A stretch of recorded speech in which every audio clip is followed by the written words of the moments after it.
everybody? Thank you for joining the stream today. It has been a day. Just gonna wait up a little bit just to see people get on, just so we can communicate and just talk to everybody. Let me just see here. How's everybody's day going? Man, I was doing a project in Westlake. It's this town like near Calabasas, and if you're in LA, I guess there's two Westlakes. There's like one by like the 110, and then there's another Westlake next to Calabasas. And when I talk to some people and I tell them, oh, I'm gonna go do a project in Westlake, they're like, oh, that's not so bad. And I go, no, no, no, it's the one next to Calabasas. And they're like, oh damn, that's bad. And it's pretty far. Well, with traffic it makes it bad. So today, usually whenever I'm in LA or where I'm driving, I always turn on the GPS. And everybody always tells me, like, why do you turn on the GPS if you're just driving to the office, you're driving to the gym, or you're just driving to Korean bar, you're driving to areas that you drive to all the time. Why are you driving with your GPS? And I tell them, well, the GPS is good because if there's a road closure, it'll tell me and it'll guide me. And then today hello, Jack. And then today I didn't turn on the GPS just because I was like, dude, it was so much like back and forth walking. I was a little fatigued. I was like just going back and forth a lot in this project that I didn't turn on the GPS. And I guess if I had turned on the GPS, I would have known that the entrance to the 405 South was closed. And as I'm driving, I'm approaching, I'm seeing like these cones, and I'm like, huh? I was like, what's those cones about? And I never anticipated that they were gonna close the whole 405 South from the 101 East. Man, that thing brought me up to go home. I had to take the 405 South. It brought me to the 405 North. And even then, it just took forever. There was cars merging, and I'm driving my big truck, so I can't necessarily merge. It was like a whole thing. It was a lot. So yeah, so we'll see how that goes. So even if you're driving in regular area, guys, just make sure you guys turn on your GPS because it would indicate if there's some road closed. So I wanted to just share a funny story today. So being that I was out in a project, right after I finished the project, I went to this I guess like a sports bar to go grab lunch, to grab a quick burger or whatever, just to chill. And I was there, and I was sitting right there in the restaurant, and I was already done with my meal. Everybody's being really nice. They were very busy at the restaurant. One of the guys comes up to me and he's like, hey bro, like he works there, and he looks kind of like rockerish too, kind of like my vibe. And he's like, hey bro, I love your earring. And he's talking about this one right here, the sword. Yo, Mr. Ben, that live, bro. You guys are gonna be in Coachella, okay? Um, he tells me, he's like, hey, I love your earring. That's really cool. And I go, oh, thank you, bro. And he's like, did it hurt? Whatever. And everyone always thinks that it's like it pierced the whole thing, but it's like it's just a small thing. And now, so no, no, it's all good, whatever. And he's like, bro, I love your aesthetics, your chains. And he's like, you never worry that someone's just gonna come and grab your chains and all that stuff. That's why I don't wear it. And I was like, no, I'm not really worried about that. I'm like ready to rumble if it ever happens. No one ever tries that. But I just wear it for the aesthetics. And then he's like, oh really? He's like, do you train? And I was like, well, yeah, I trained Muay Thai professionally for like 3 years or so. So I'm very comfortable, with self-defense, when it comes to those hand-to-hand combats. And he points at one of his coworkers, and this guy was noticing him all night. And this guy, he's like big guy, pretty buff. He had a really big build, and he was super covered in tattoos all the way up to his neck and his hands and everywhere. He's like, oh, him, he's an amateur boxer. He's 4-0. I was like, really? He's like, yeah, he's just a server right now, but he's training for boxing. And we made a joke, and I was like, oh no way, well, call him over, tell him we're gonna test his boxing. And we laugh about it. We're like, haha, you're so funny, whatever. We're just chatting it up. And I told the server, I'm like, well, you know what? That's really cool that he's trying that, even though wherever it goes, it's just nice that he's pursuing his path. Because then I brought up that I used to work for Time Warner Cable. And when I used to work for Time Warner Cable, we used to do cable. What's up, Josh? We used to do cable in the retirement home. And you know what's interesting when you go to the retirement home, if you guys haven't gone, or maybe some of you have, the individuals there, if they ever get to talk to you, when they were talking to me when I was younger, they would tell me these stories. And one of the things that they're so quick to get into is that they'll talk about their regrets. And they'll talk about these regrets that they had, but it's not about the regrets of things that they did. It was more about the things that they wish that they had done. And I'm telling this guy that the people there were telling me, like, when you have opportunities, really take them, because now that I'm old, I'm an old guy, I'm a senior citizen in this home, I missed out on a lot of opportunities of things that I wish that I did. I wish I went to this school, I wish I took that job, I wish I chased that girl to New York. And the guy tells me, and he's like, damn, bro, he's like, you're giving me goosebumps. And I was like, why? And he's like, because there's a girl that I'm talking to, and she moved to New York, and I really wanted to be with her and go with her to New York, but I didn't want to leave everything here to go with her. And I was like, oh, were you guys dating? And he's like, yeah, we were dating. And she got a school opportunity to be over there. And we had planned out supposedly for me to go over there, but at the very end, I didn't want to go. So technically she went to New York by herself with, like, I guess some individual she knew from school.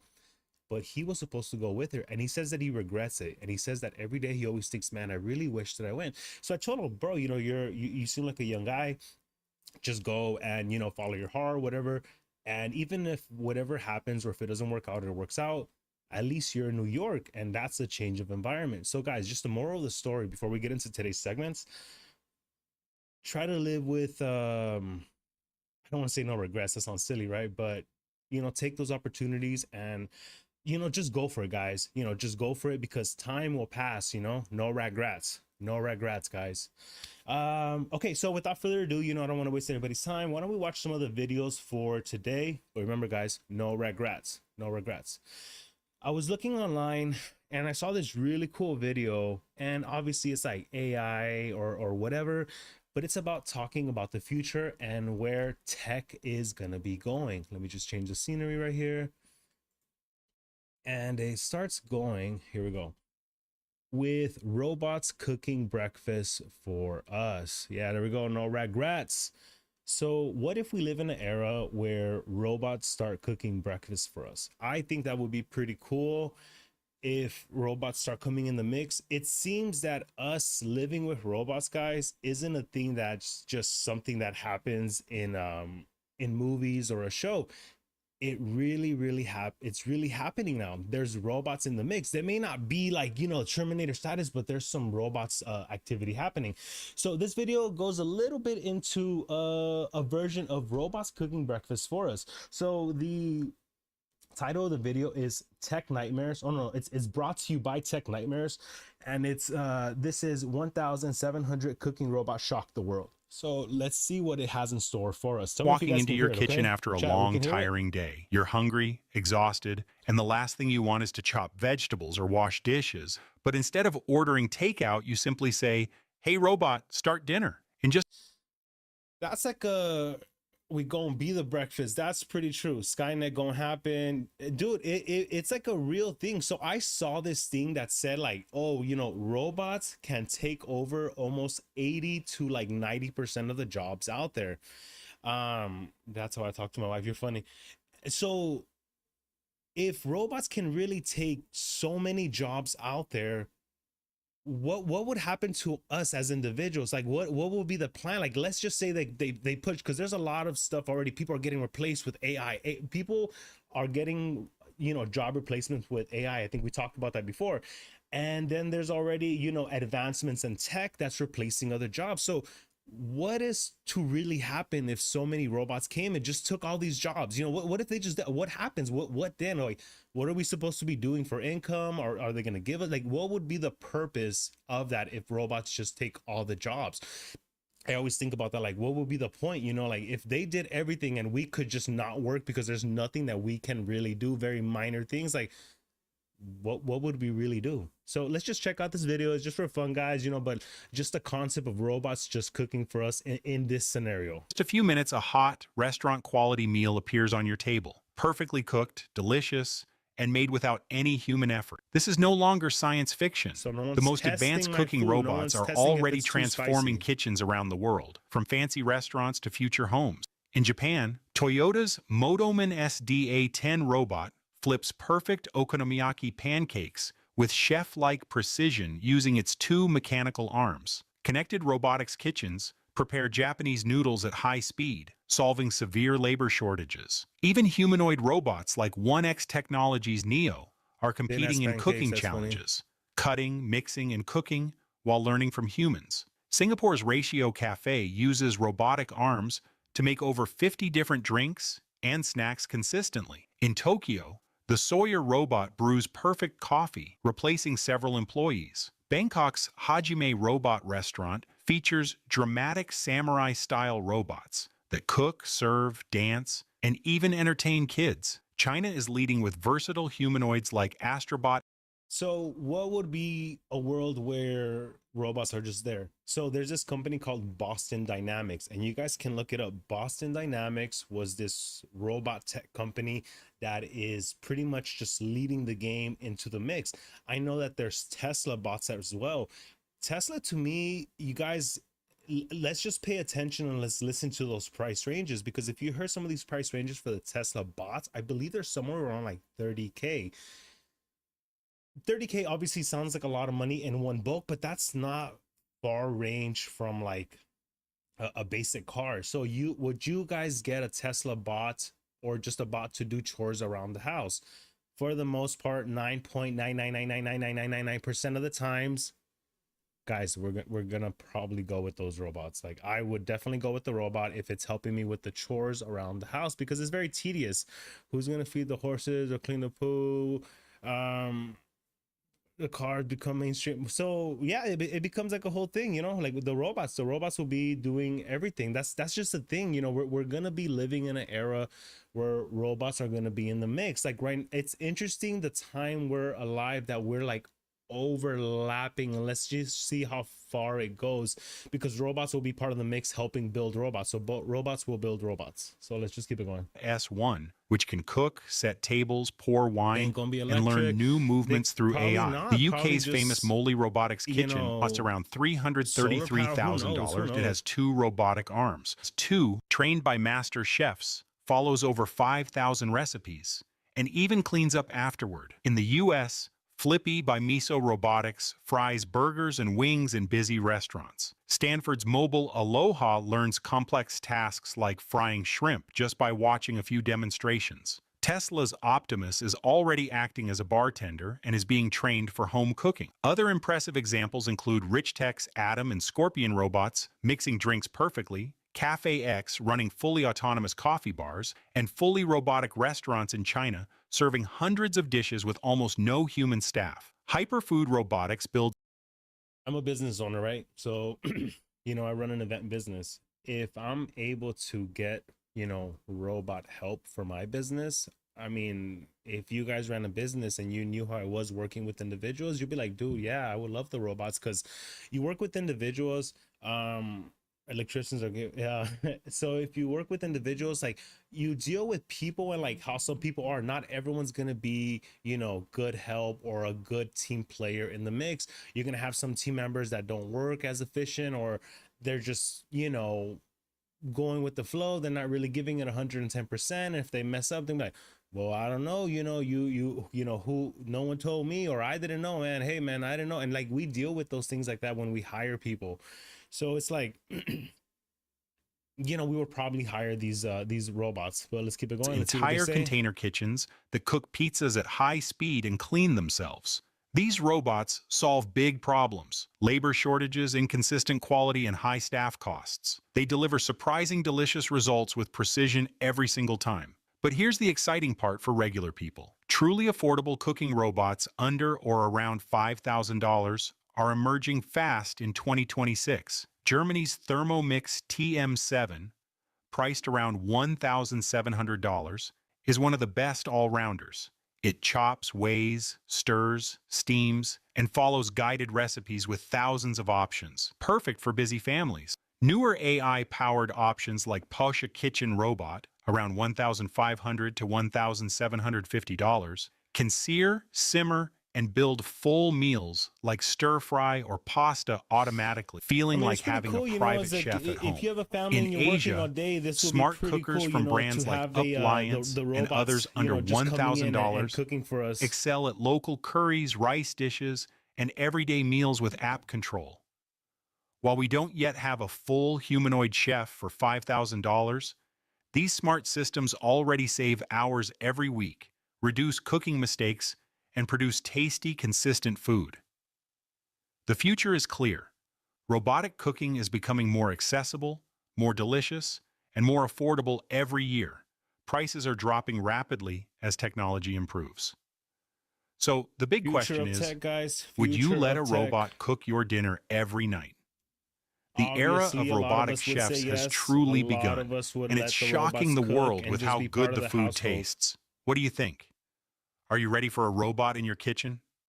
Bro, 100%. I would love a robot in the kitchen, just kind of like cooking and then just being part of the mix.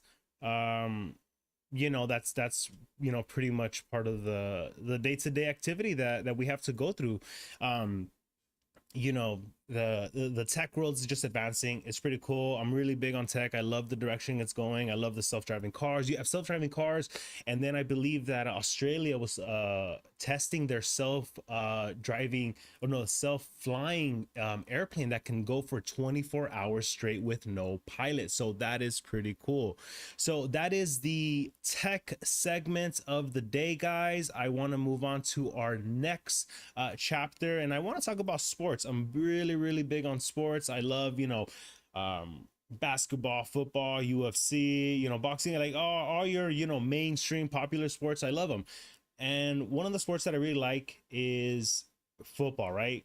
And when you guys think about football, who do you guys really think of? Who is like a player that comes to mind when you guys think about football?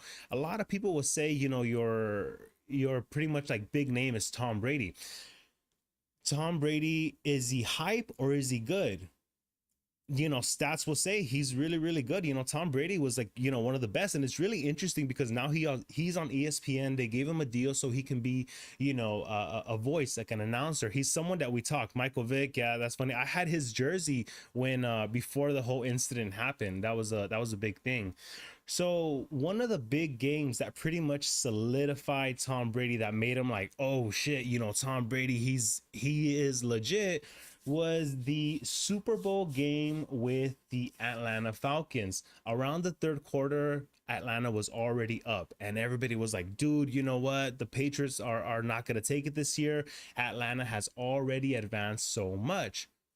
But before you knew it, they didn't give up. And I love that they just did not give up, and then they just kept it going. So I want to just kind of go over this game because I was looking at it in my feed. So that's what I kind of like to do whenever I'm throughout the day and I'm going through social media. And if I see a video or a story that I like, I'll save it and I go, you know what? I want to talk about this. And I think it's really good to bring attention to Tom Brady's game with Atlanta. It's just a quick video, guys. It just kind of quick highlights of how everyone thought they were going to lose, but they came through. So without further ado, why don't we just relive this video? This video is brought to you by the Frozana production, and relive the Patriots' amazing 25-point game comeback. So let's just check it out, guys. I just want you guys to see how Tom Brady didn't give up at all. This is obviously for my male audience. Look at this.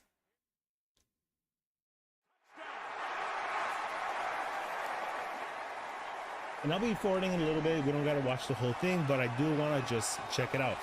See, look, they're already kind of like, man, this is intense. You know, we're losing. Patriots are at 3. Atlanta is at 27. Third quarter, for the most part, this is already set for a lot of individuals. This is already set. There's really no coming back from this. He's trying to then get out there. He gets outflanked.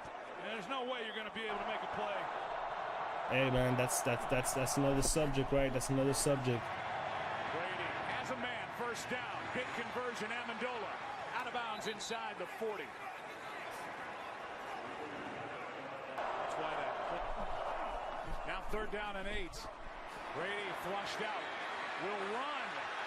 So they're going, and they're going. See, this guy right here, he didn't give up. He never gave up, no matter how tough the game was. Some people around this time, they kind of already give up. They just kind of give up already, and they're like, you know what? It's not even worth it anymore. Brady's still pushing forward, and that'll be another story they'll talk about with Kobe. Kobe kept pushing forward. I just really want to just kind of take a look at this really quick. Just look, guys. This is like a historic game right here. Boom. There you go. Touchdown, guys. Touchdown. Patriots are not giving up right here, guys. The team's look.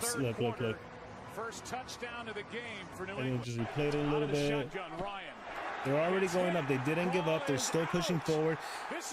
In between the halftime, Brady was telling them, like, come on, let's go. We're not gonna give up. Let's keep it going. Like, they kept it going. That's a big boy right there. That's a big boy. It's the hype's going. They're like, when the team is united and they're not giving up as well, guys. The team is going and they're not giving up. Look at that. Boom. And it was a fun ball. And it's, look. He's looking the opposite way. Boom. Hightower for fun ball. Hightower makes a big time play right here and getting the ball loose on Matt Ryan. You see Freeman as he reacted when Hightower ran by him. Look at that, Brady, bro, Brady, something else. I wasn't like a Patriots fan, but you gotta appreciate Brady. Look at that, they're just clean. They're clean. First down. Brady, end zone touchdown. And they're advancing, guys. They're moving. There's momentum. They have flow. You ever guys get into work and you guys just have momentum? Don't stop. Don't quit. Just keep it going. Completion and touchdown for this Patriots. Costly fumble there. I wonder who was the halftime show for this one. We're gonna keep it going. Look, they're already at 20. We want to see the next plays. Look at that. Are they gonna intercept it right here? Ryan steps through it. Throws on the run. Oh, he caught it. He caught it. Oh, no. It was nothing. That's what they're saying. Gets this ball in there, and how Julio Jones is able to make You guys that like catch and keep his feet in bounds football? and secure the football. What's your guys' team? I mean, that's unbelievable coverage Obviously, by I Eric am, Rowe underneath them. LA Chargers. I represent the city. I represent the team that I'm There in. was just nowhere to put this football. I've actually done some projects for the LA Chargers. Cool team. Ryan is sacked. What a play. They're keeping it going. Ryan went down, and we'll check the call. Look at that. They look worried. They're like a touchdown or two away. Blitz off the corner. Pass is caught by Hogan. Can't get out of bounds. Strong tackle by Collins. But a big first down. I just want to get the big catches. I just want to get the big catches here where they were going at it. Did he catch it? Upford knocked it up into the air, and let's see who comes down with it. Oh, he's good. I remember him. He's a bad boy.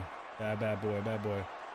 Oh, look at that. That's a catch. That's a catch. Oh, my God. That's incredible. Resting on the arm of Ricardo Allen, and Edelman able to re-grab it before he hits the ground. Damn, right between the legs. Everyone's on it. Let's throw it a little bit, guys. Amendola for 2.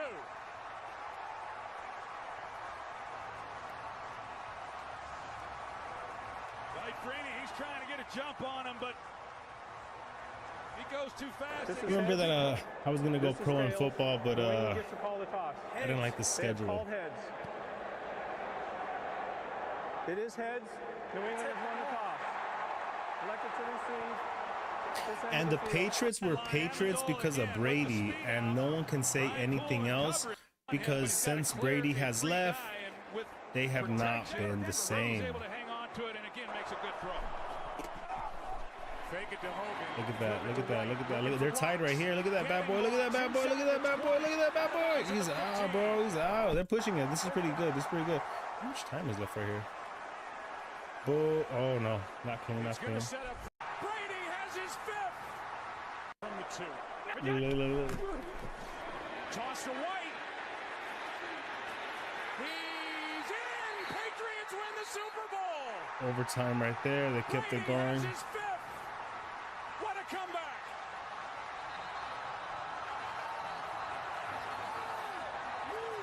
So they did the roast for Tom Brady. He got upset with one of the jokes. I remember that. He got upset with one of the jokes. but that's pretty much one of the stuff I like to do, guys. I like to go back to some, you know, historic games and things like that, just to kind of relive it and just bring attention to it. So last time we were together, guys, we were doing the recap on the Fast and the Furious.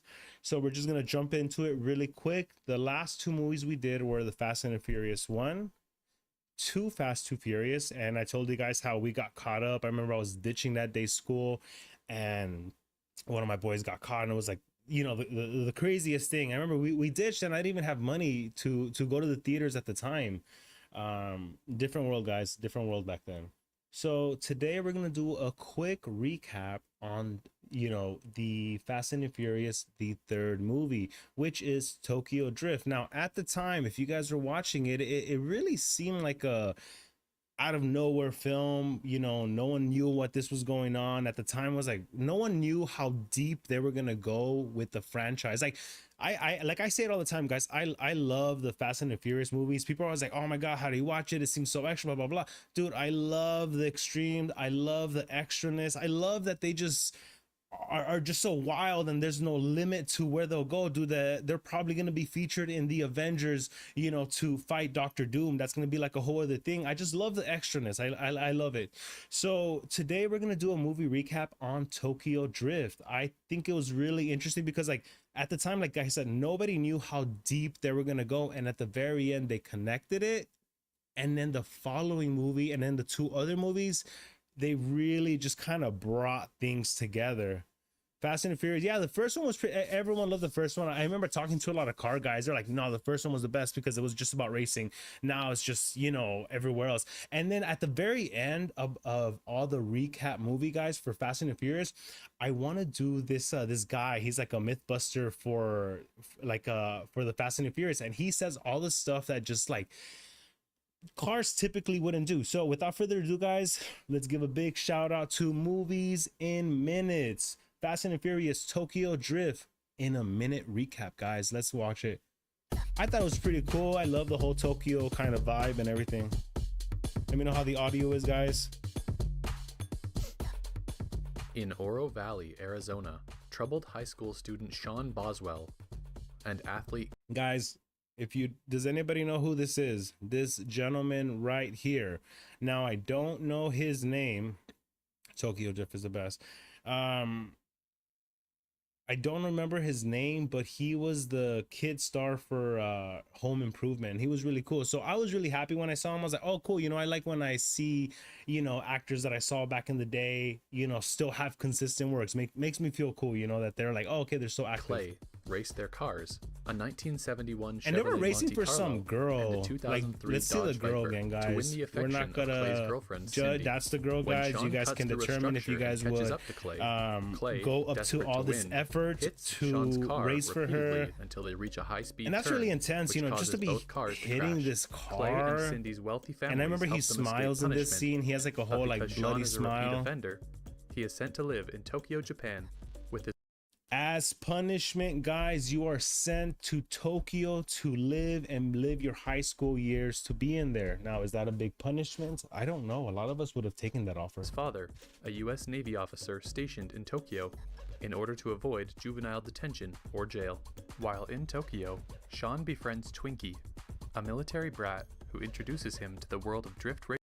I think this was the only movie that Bow Wow was in. I don't think Bow Wow came out in any more films after that. And we'll do a little tap in on Bow Wow because in high school at the time, Bow Wow was the guy, dude. He was it, guys. He was it. He was the main thing. You ain't fresh as I'm Miz. You ain't right. You ain't right. You ain't bumping like I'm bumping. You ain't saying nothing, homie. You ain't fresh as I'm Miz.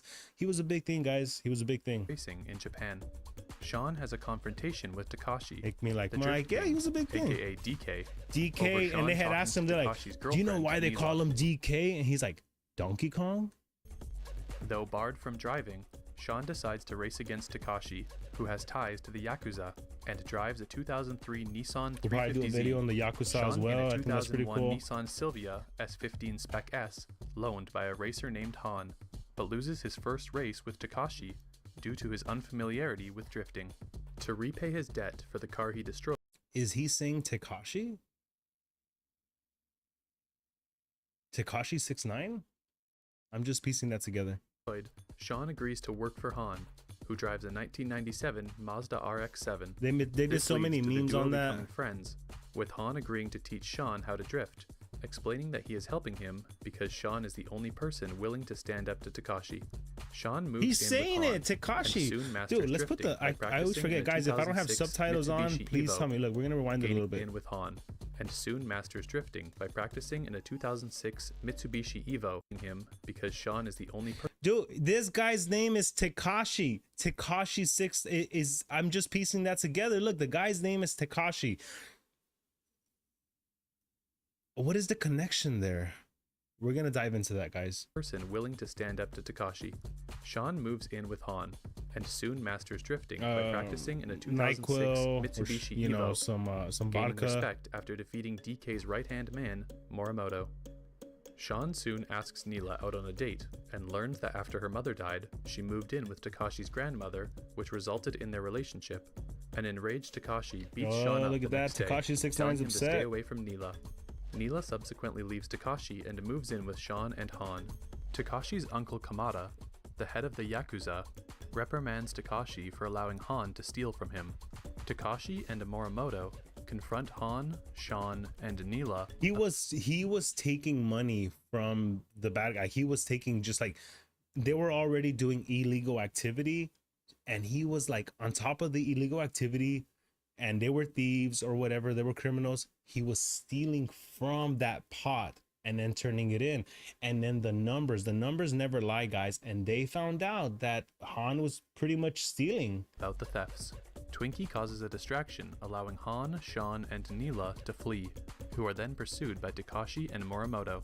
During the chase, Morimoto is killed in a crash, leaving Tekashi to pursue the trio on his own. I didn't know that he had died in that scene. To overtake him in order to hold Tekashi off, but the chase ends when Sean and Neela crash. Meanwhile, moments after escaping from Tekashi, Han's car is T-boned, and the car explodes before Sean has a chance to save Han.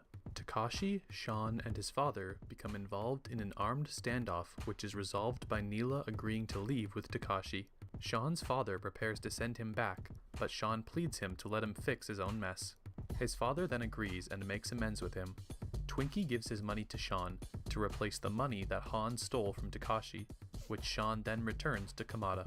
Sean proposes a race against Tekashi, with the loser having to leave. So this whole time he kept doing drifting practice, and I don't even know why it just turned into something completely different. I thought this is like the whole time we're watching this movie, nobody knows the direction people are going. We didn't know they were doing like a big like we just thought like, oh, is this the last film? You know, it wasn't like we had big social media stuff at the time.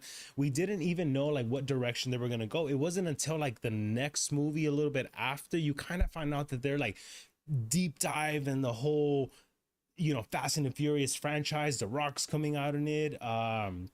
Jason Statham's coming out in it. Like so many people are coming out in it, which was pretty cool. Tokyo.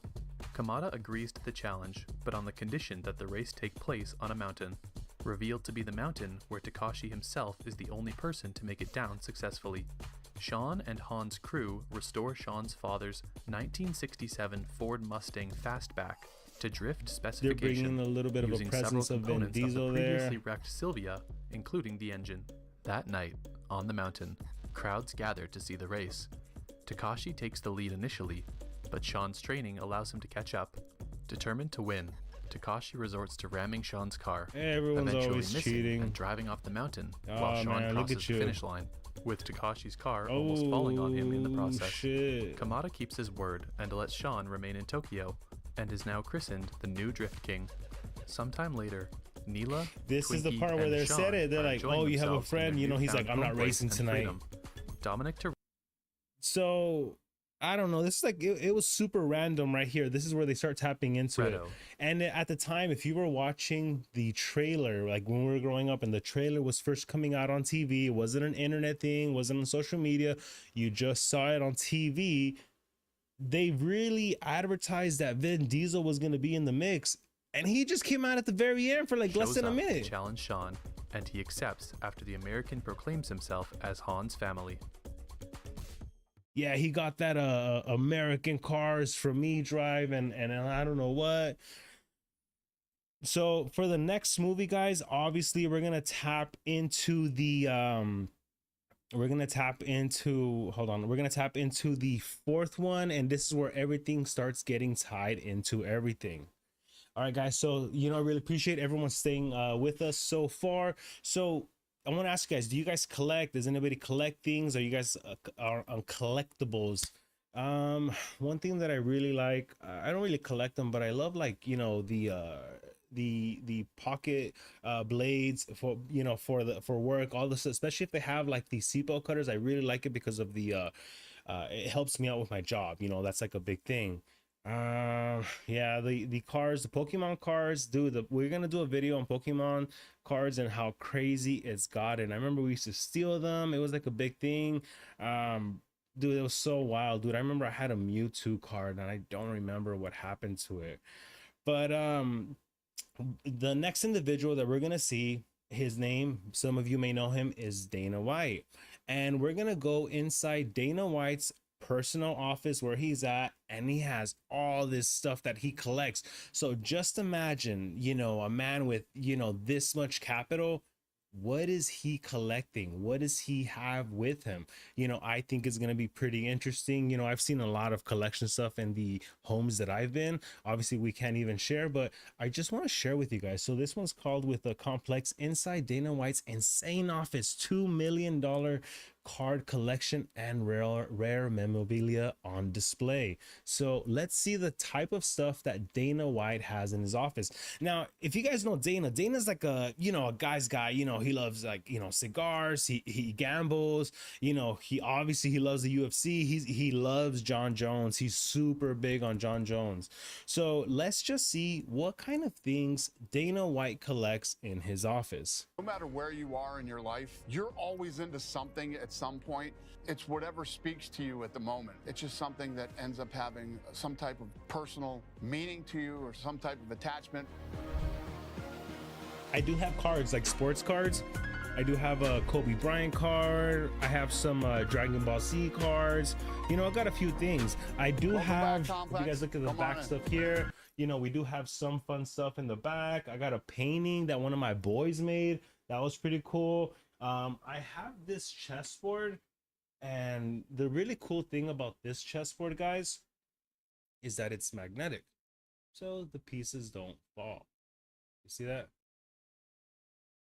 Demon Slayer fight movie scene. Well, you're funny. We'll do some anime fight scenes for the other one, but I just want to really show you guys what this guy has in collections.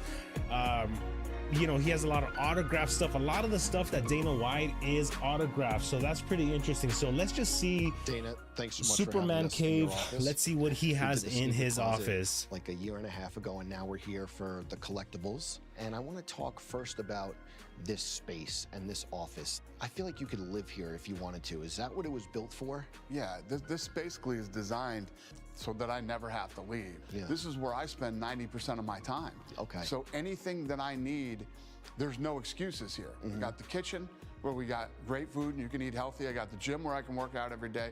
And then if you want to go the other way, I got a bar right over here. And so this way we can be good. This way we can be bad. Drinking?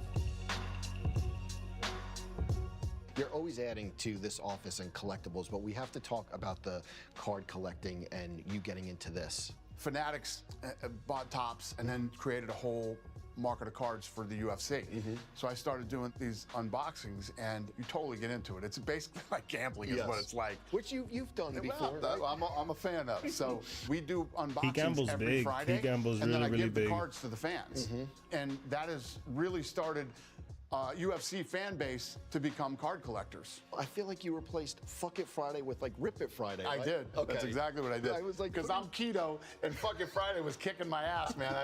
It was rough. Come on, show I me totally the got into collectibles. this, and I wonder back in if the Dana day, White has his own card, so I'm interested to see what kind of stuff he has.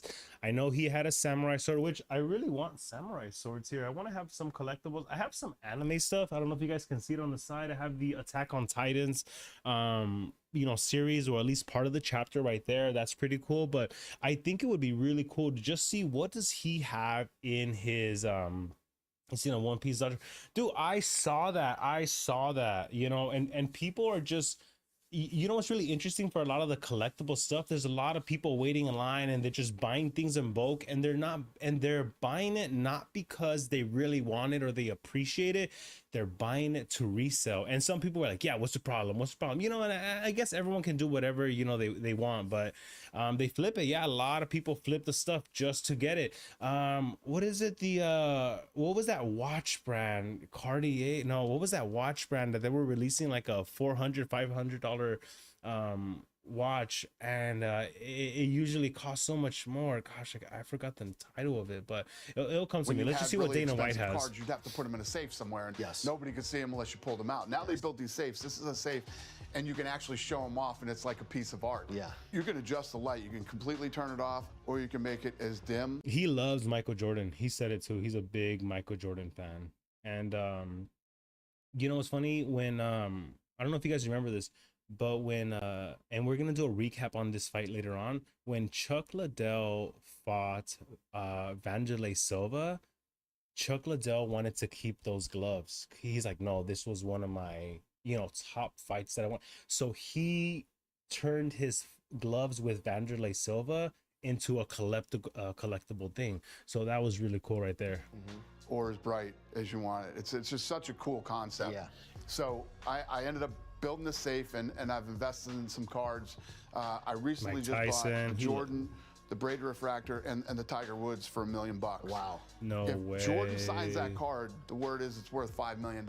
Do you think you'll be able to get him to sign that? I doubt it. I highly doubt it, and I'm not even going to try to. Okay. But I love killers, and Jordan is a killer. You know, and We're when you ask probably me, gonna do a Michael would you get Jordan that story. sign? People ask me too. You love Jordan so much. Have you ever met him? I'm like, nope. And I'm not trying to meet him. Okay. Don't want to meet him. Don't want to everything. I just admire him from afar, and I'm not the kind of guy that would be like, hey, will you sign my? Got it. Will you sign my card? So. And then the Brady Refractor, there's only like 7 of these that exist. Crazy. And obviously the Kobe. Yes. The Kobe's a great Kobe. one. I'm a big fan of Tatum. And then Puka Nacua grew up with me and my kids. Amazing. And yeah. And then the Tiger and then the Brady, definitely like 2 goats of their own. 100%. Yeah. I mean, so like I said, I like killers. Kobe, killer. And I know Kobe, you told me years ago, early investor in UFC. One of the greatest people I've ever met. Loved Kobe. And the last time I saw him, Rest in he peace. and I were at the World Series, and it was the Dodgers versus the Red Sox. Okay. And we were talking shit to each other the whole time, and there was a line 6 miles long of people taking pictures with him. He took pictures with everybody at the game, and he was one of the all-time great human beings. Yeah. We're gonna do some Kobe stories next, guys. We're 100% gonna do some Kobe I want to talk stories. about the guitars. I see Flea, I know Red Hot Chili Peppers, Yeah, Beastie that's a Boys, big thing but right there. what specifically about the artists and the collection that you have of the guitars do you love to have? I love music, so and I love live music. So these are all my favorite bands. So the 2 diagonally that are spun, those are spun by Damien Hirst, the artist, and those are Flea's. That was a collaboration that Flea did with Damien Hirst. And then the other 2 diagonal are Rage Against the Machine. This is all 3 of the Beastie Boys. I'm friends with Sully from Godsmack. He gave me that. Okay. And then the swords. Are these the Pawn Stars swords, or are those somewhere else? Did you say porn stars? Pawn Stars. Pawn Stars, bro. You heard him. He's just trying to be Those are funny. definitely not porn star swords. You know the show I'm talking about. Yes, Pawn Stars, yeah. The 2 in the back were from Pawn Stars. Okay. The 2 in the front are from the Samurai Museum in Japan. Those belong to a samurai lord. Okay. And that guy is a real samurai from the early 1600s, yeah. Did you? I definitely want to tap into some samurai stories. I think that would be cool. Did you guys know that a real sword, so like the fake swords that people do, like you see the sword and the blade and however long that is, where the handle is, if it's like a cheap blade, the blade stops right when where the handle starts. But like, you know, as they get more expensive and the real blades, they're really all the way through the handle, and then they build it around the handle. So that is the traditional samurai sword situation right there. Different swords will be obviously a segment that we do for the next time. You like the negotiating, like you talking to Rick and like 30,000? Was that like? Yeah, he didn't want to sell them. You know, he just had the one restored, and he didn't want to sell them because these things are hard to come by, and I love them and I wanted them. So the actual deer skin on those handles is the original. You're not supposed to touch the handles ever. The hunt is definitely fun, but you can't own a pawn shop and tell me something's not for sale. So gullible, bro. So gullible, bro. If you like, I feel like that's how they trick people into buying stuff. I saw this this video. It was a movie scene. Obviously it was fake, but this lady came in and she's like, oh, I like these earrings. She's like, oh, those are interesting. And the lady's like, the clerk was like, oh no, those aren't for sale. And she's like, what do you mean? She's like, no, those aren't for sale. That's just my grandma's stuff. They're this J diamonds, and I just bring them out for people to appreciate them. She's like, whoa, you don't have a price for them? Like, no, they're priceless. I don't sell these for nobody. And then they went back and forth, and then like she pretty much gave her like almost like over 500,000 because she was like that. I think that was the price of them. And then she gave them to her, and then she brought out like another one. So the moral of the story is she didn't sell the diamonds, she sold the fact of the how limited they were, and she made her feel like she had something that other people didn't. So sometimes you're not really selling your item, you're selling your experience, or the or what it offers. That's what you're really selling. Another thing I want to talk about, the meteorites. The meteorites, it showed up one day. I was looking at them. I'm like, oh, this is pretty cool. Yeah. One of them's from like early 1800s. Saw that, yeah. But that shit was in space, and I was like, I'm gonna buy them. It was just an impulsive buy. At the moment, we bid on them, and we ended up getting them.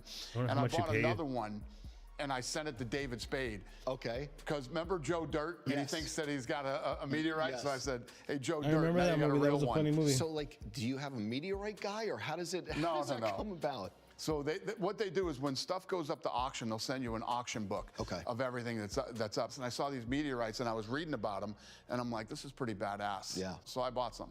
Did you ever think of going to space? Is it something that you would ever hell do? no. Oh, really? hell no. I thought maybe no. Oh, hell no. Feet on the ground. Yeah, I'm good.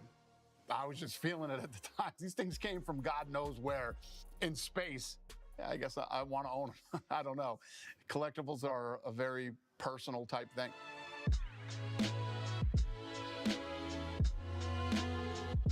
When I was a kid, I used to collect boxing stuff, like I do now. Boxing was always my sport and what I was into. And not just boxing, I liked very into Bruce Lee, martial arts, any type of fighting. I've always been attracted to it at a young age.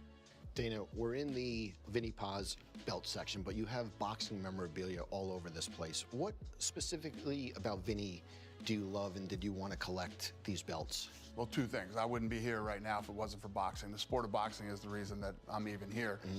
Grew up in Boston, and Vinnie Paz was a beast when I was growing up. Loved him, loved his attitude, loved the way he fought, and greatest comeback story in all of sports when he broke his neck.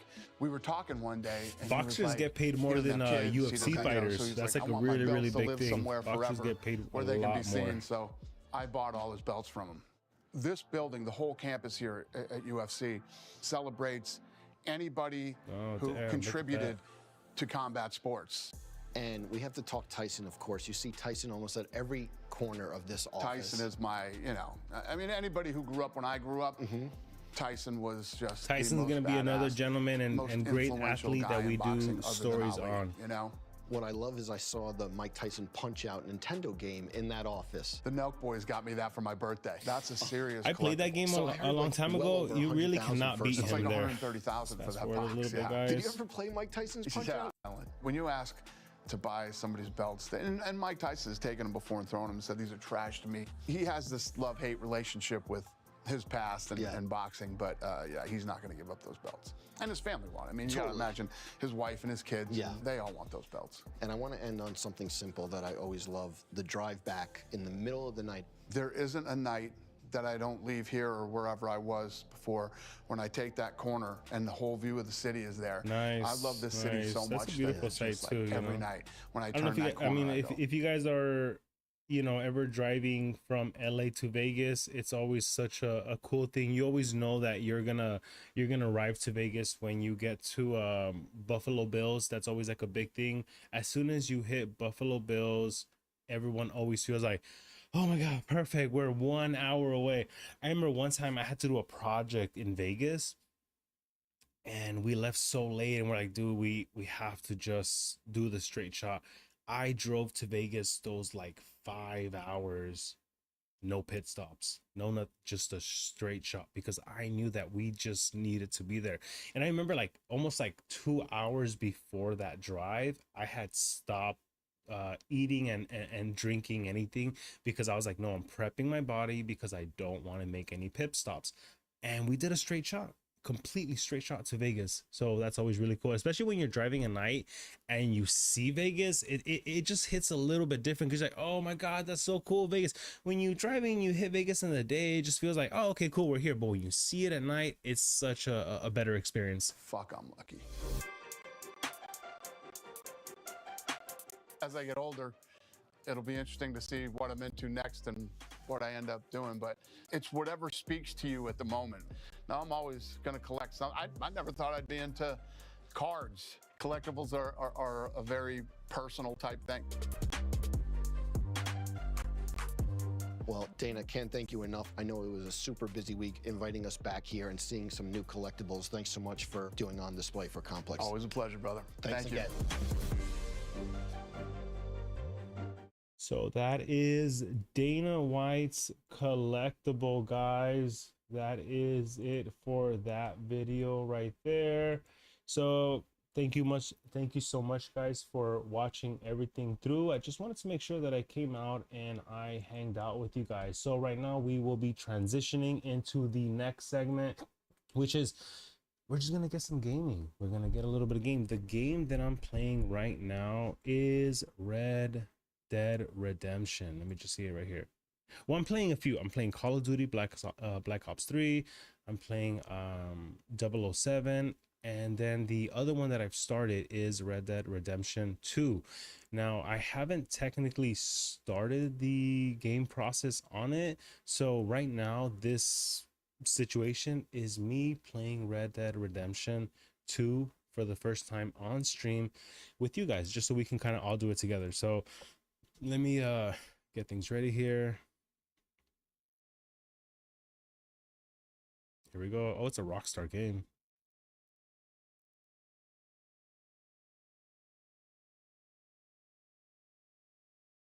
I wonder if it's gonna need any loading up. If it's gonna need any loading up, we're just probably gonna go straight into the Black Ops. That's probably gonna be better.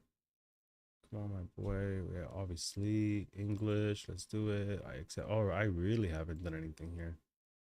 Oh, great. Let's just see if it gives us any issues.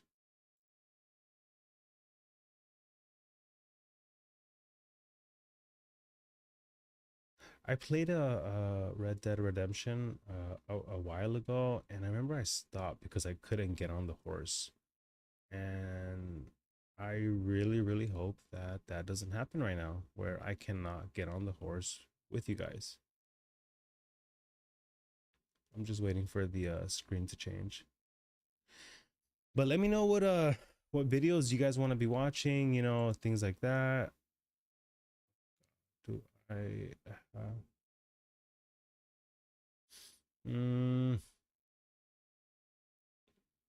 all right, guys, it kind of wants me to create a whole new account. I was really hoping not to do that. I'm gonna give it like a 2-minute window right now. If this takes longer than 2 minutes, guys, we're just gonna go into another game, and I probably won't be doing this with you guys right now on stream, because I don't want to be, you know, killing time right here just to come on, bro.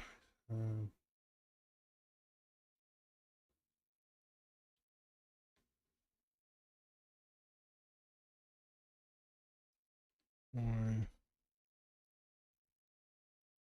mythical, I understand. Okay, let's see right here.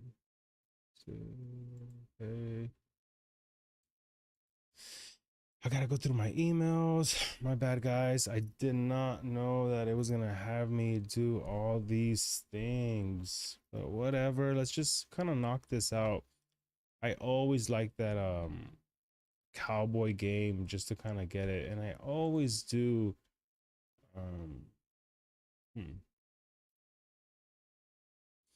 I'm always doing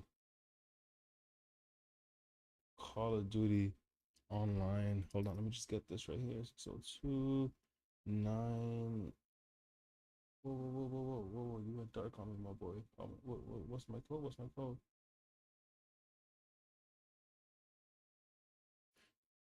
No, it's 2898.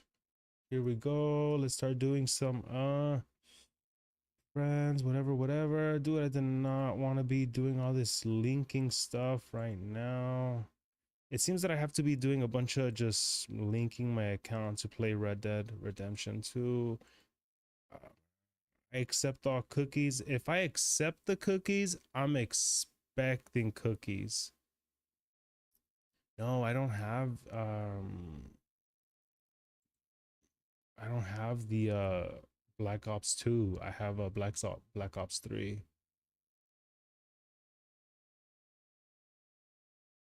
Come on, bro.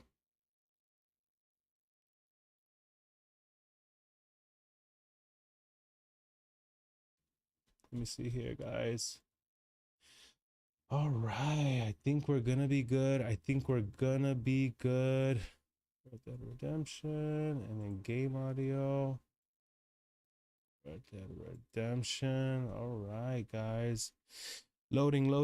So we're just gonna get a little round in just to have some fun. Let's see what the game is about. I've seen so many videos. I've seen everybody play it, and anyone that's ever played Red Dead Redemption always tells me, they're like, no, you gotta get it. You gotta play it. You gotta get it. I allow.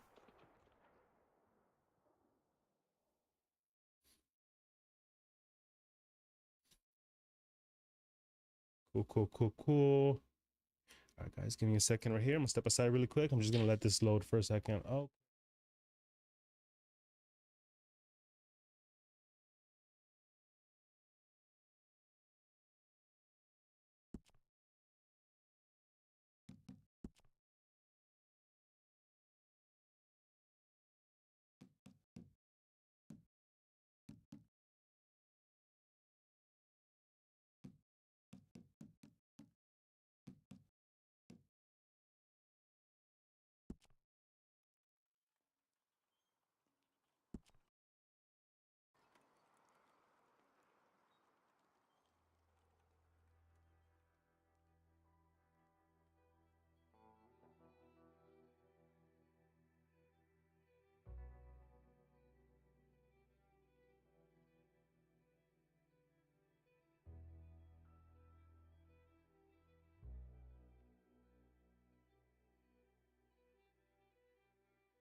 There you go. I think my audio had gone out. All right, here we go. And then we will keep it going. All right, so it's cold right there. I'm gonna put double headphone, guys. I'm just gonna go on full on story mode, all right?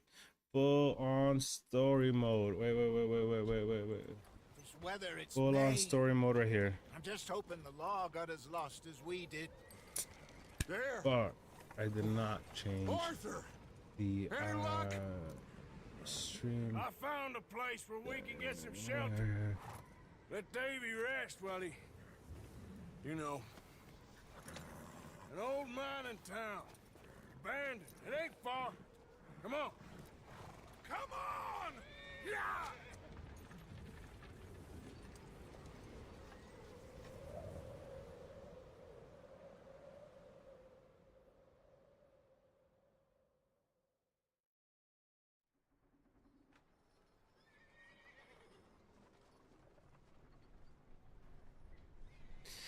All right, what are the things that we can expect in the Red Dead Redemption right here? It's supposed to be such a popular game. A lot of people I know play it. It's such a big thing. It's such a big thing. And plus, I love the whole cowboy era.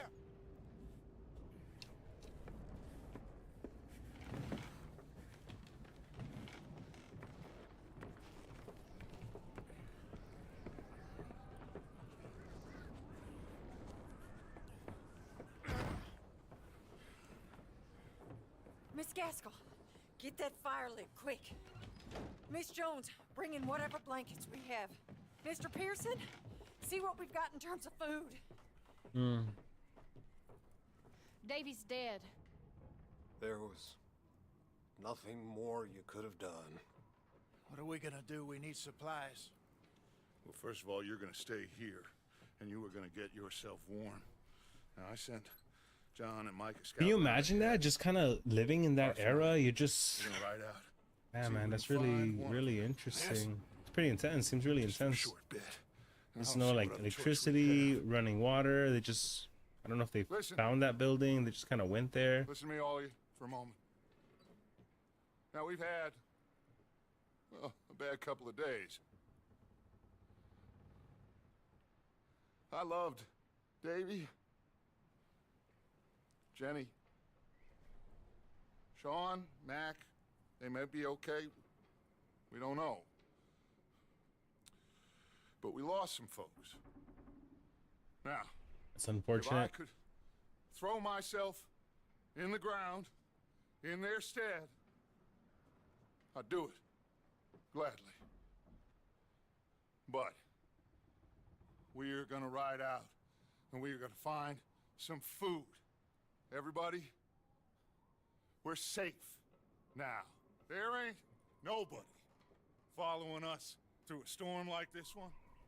And by the time they get here, well, we're gonna be long. I had you know, I had looked into what was the Mr. Pearson. Hold on, game put this on. I need you to turn. I had looked into how long the Wild Wild West was with the cowboy era, and it wasn't really that long. It seems that the moment people created towns, people really try to live there. It was only people who lived in the outskirts and like not in the town area that were like the Wild Wild West kind of like vibes. But for the most part, everyone really tried to stick in town because it was safer and like, you know, civilization.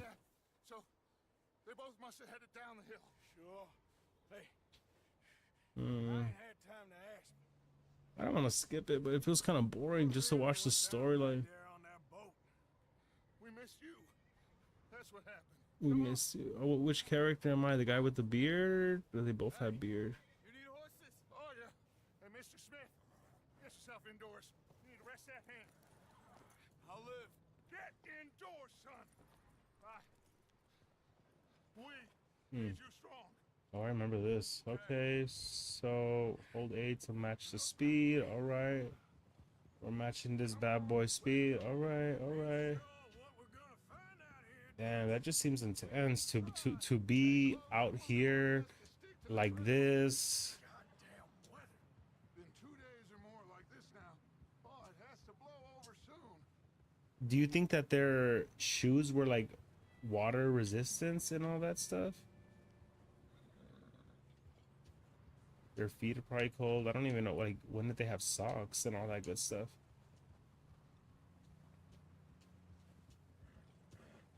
Careful over this bridge here. I've ridden some horses before. Chill, dog. Chill, chill, chill, chill, chill, chill. Don't go so fast, bro. You're gonna lose your boy, bro. Chill, chill. Horsey, horse, horse. Chill, big dog. I'm here, bro. I'm here. All right, we'll go.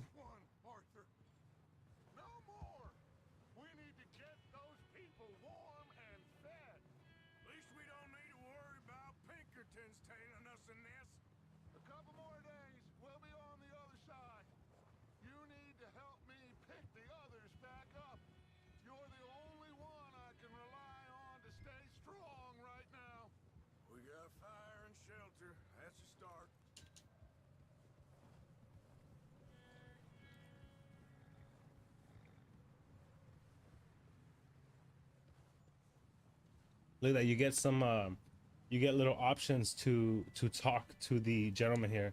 So talk to Dutch. We press L. What about the money? What about the trap? Let's ask him about the money. Always money first. What about the money? Please tell me you at least got the money before it all went to hell on that boat. Hey, I think I see something up the path. Oh, he ignored the money conversation. Is that to be concerned? Are we gonna trust Dutch? You up ahead. Who's there?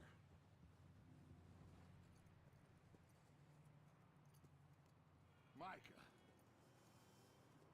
Gentlemen, Found anything? I think so. Found a little homestead down that way. Okay. Anyone home? Sure. Place is blazing with light and noise. Sounded like a party. Let's go see. Follow me. I thought it was being sarcastic. He doing? He didn't make it. Nor did little Jenny. That's too bad. Damn, not little Jimmy. Fighter. Both of them calendar boys is, or was. Yeah. And Mac, Sean, We don't know. quite a business. I'm glad you're all right, Micah. Always. Ask him if he's seen John. Hey, have you seen John, Micah? Didn't see much of anything once this storm came in. He hasn't seen him. And you had to just live with this, you know, weather conditions when it was happening like this. Mac and Sean are still out there somewhere too. Move up, Arthur. I'll cover the rear. Coming past. Yeah, okay.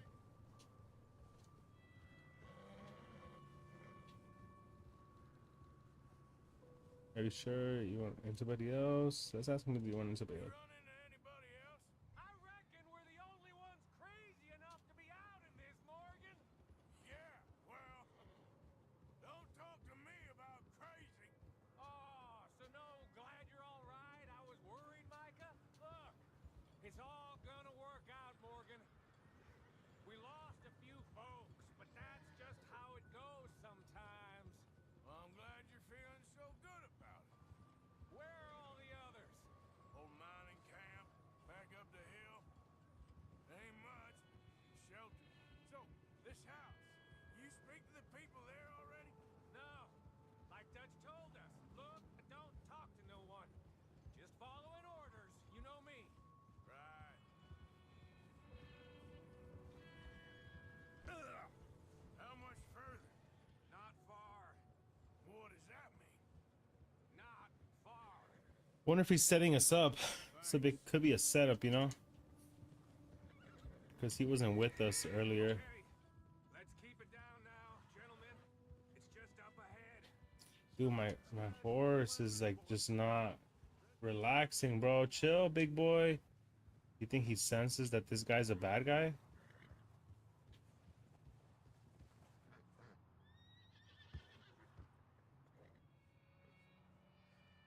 Okay. Let's head down there.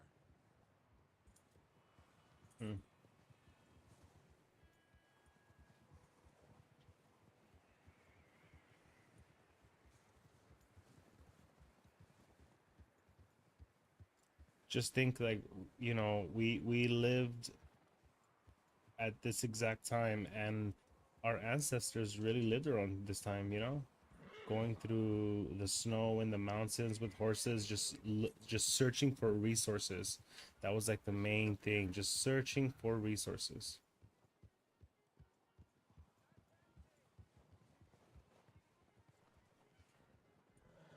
We're gonna shoot people? I wonder if I have a gun.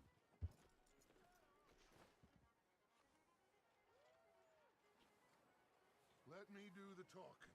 We don't want to scare these folks. I don't have no lamp, my boy. I had a lamp. I'm gonna let you guys go first, just in case it's a shootout. Sounds like quite the party. You two, get yourself out of sight. One lonely man is a lot less intimidating than 3 nasty-looking degenerates. Arthur, in that cattle shed on the left. Micah, get down behind that wagon in front.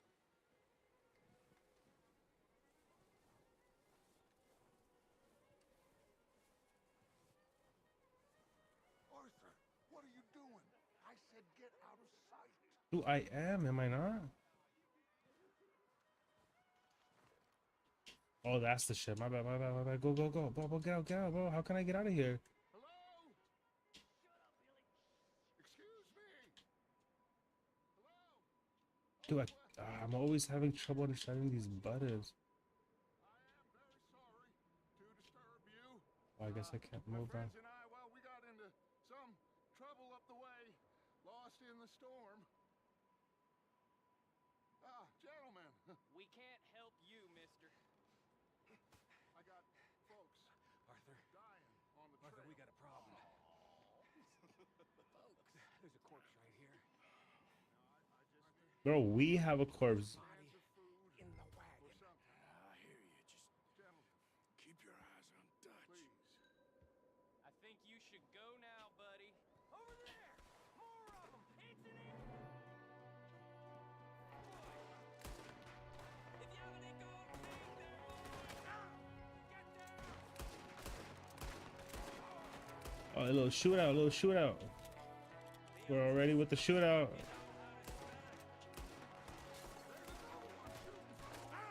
Oh shit, oh shit, oh shit, oh shit. Reload, reload, reload, reload.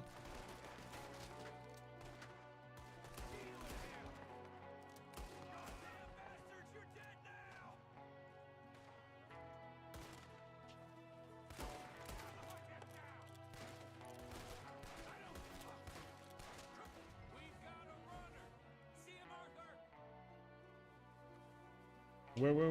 Where's the runner? Where's the runner? All right, we're leaving. Let's get our resources. We're here for our resources. Didn't seem to be going too well. Goddamn O'Driscoll boys here. Why? I don't know. Maybe same reason as us. Take their stuff. Can we take their stuff? Horses closer to the house. Arthur, let's go search the cabin. I forget which character I am. Smells like a party in here. What does that smell like? Anything like alcohol or something? We could take the wood. We could just bring the people here. Why can't we just bring everybody here? It seems that the right move would be to bring everybody here.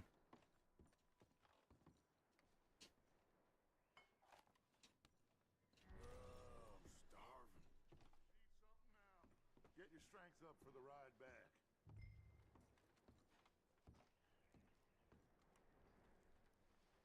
Huh. Looks like the poor bastard was married too. At some point. Or drink it, put it down. Upstairs. What's the situation here? It's like ammo. I don't believe it.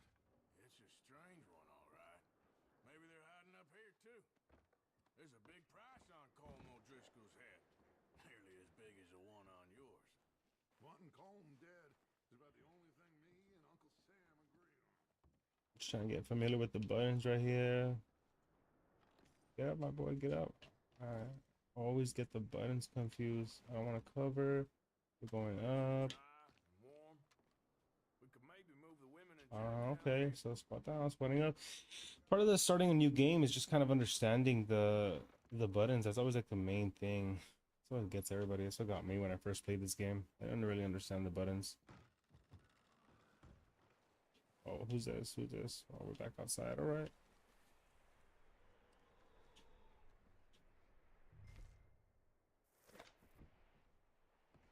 What's up, my boy? What are you thinking?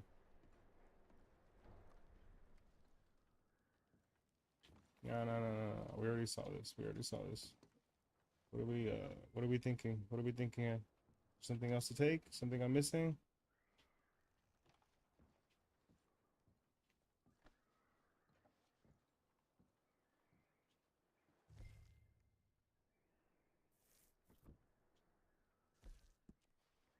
Keep searching while I pack these. Okay.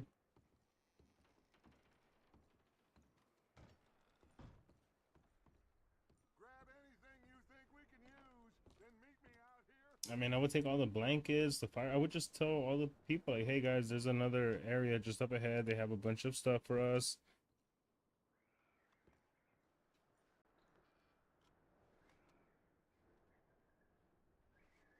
Obviously, take all that stuff. Take everything. We're taking everything here. It would just be easier to bring the individuals that are in the other cabin to us. What else can I take? Baked beans, yeah, definitely. You gotta look out for yourself. You're a cowboy, bro. Some cacerolas. Look at that. All right. Micah, Arthur, keep looking for stuff. Arthur, go see if there's anything in that barn. Micah, you search, see what we missed. Sure. Damn, I think this is the porta potty. I just ran straight into the porta potty.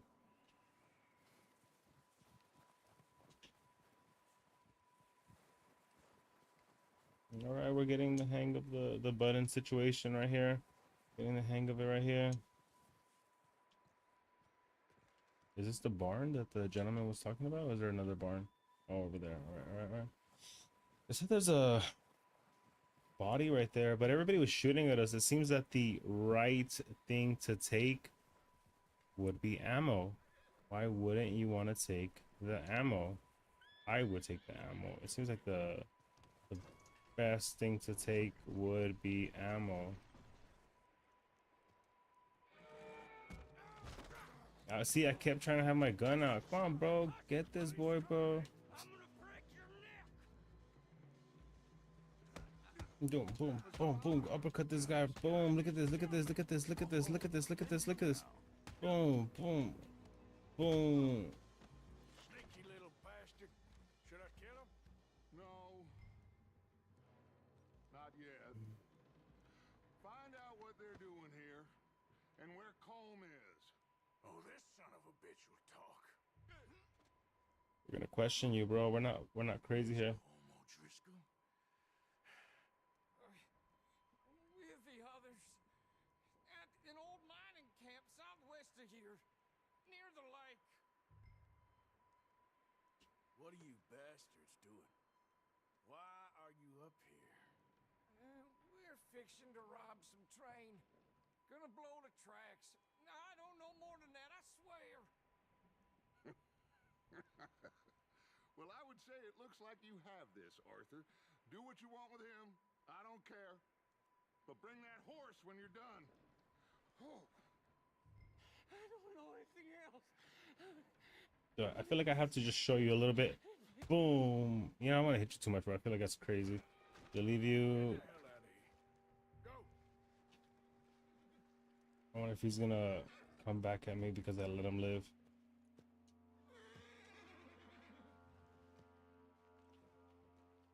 We gotta get this horse. How do you get the horse? Pick up your gun. Where's my gun? Right here. I just left my gun right there. That's crazy. Wait, I thought I picked it up. Oh, my hat, dude. I'm not a cowboy without my hat. All right. That's a pretty horse too.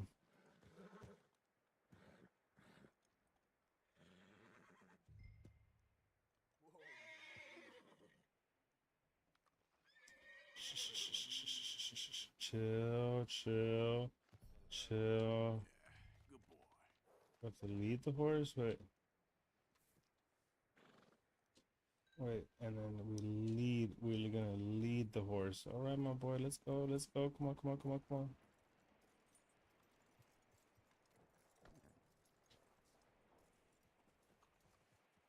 You know, talking about the horses, you know, Yeah, figured he won't get far in this anyway. That looks like a decent horse. You should keep him. You need to hitch him. He's already skittish.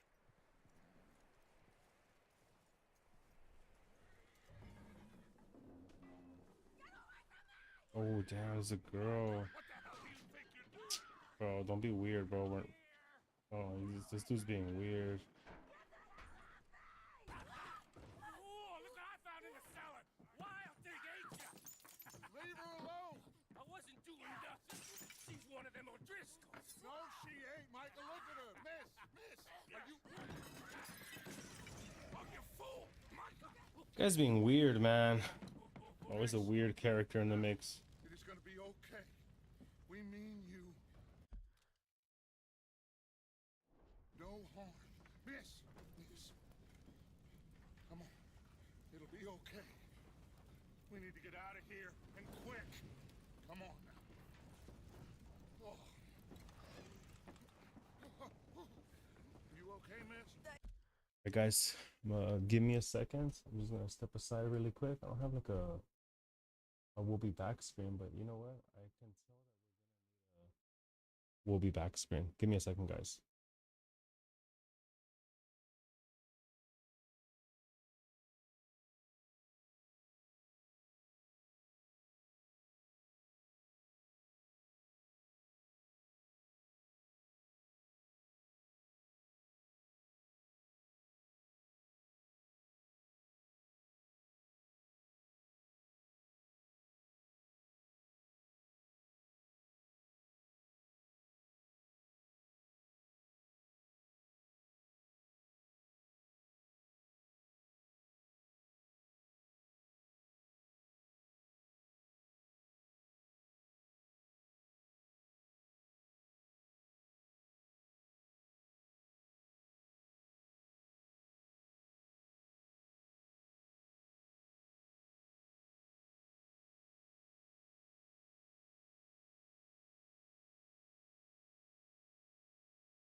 gentlemen, we are back. All right, let's check this out. We're just gonna continue the story for Red Dead Redemption. Very good story mode. I hear a lot of great things about it. So let's keep rocking and rolling. You came 3 days ago. And my husband, they... Okay, miss, you are safe now. And you can't stay here. You come with us. Arthur! Miss, it's okay. We're bad men. We ain't them. It's okay. Get on. We'll keep you safe until you figure out what you want to do. Damn. What's your name, miss? Because of that guy's actions, Miss.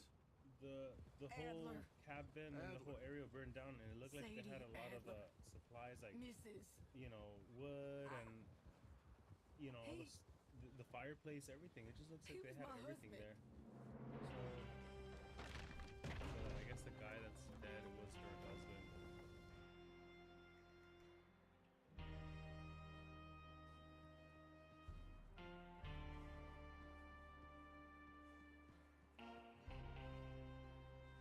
Hey! Somebody's coming! Looks like it's Dutch. Hey, everybody, Dutch is back! How'd you get on? Micah found a Looks like they were- homestead, but he weren't the first. Colm O'Driscoll and his scum, they beat us to it. We found some of them there, but there is more about, apparently. Scouting the train. Thank you. That's the last thing we need right now, Dutch. Well, it is what it is. But we found some supplies, some blankets, a little bit of food, and this poor soul, Mrs. Adler, Miss Tilly, Miss Karen, would you warm her up? Give her a drink or something? And Mrs. Adler, it's gonna be okay. You're safe now. They turned her into a widow. Animals. I need some rest. I haven't slept in 3 days. You're over here. Miss O'Shea will show you the way. Mr. Morgan, we put you in a room over here. Thank you, Miss Grimshaw. Mr. Bell, you're with the fellas over there. What? How come Arthur gets a room and I get a bunk bed next to Bill Williamson and a bunch of darkies? Get yourself to Whoa. bed. I'm pretty sure they have to keep their guard up with everything, you know?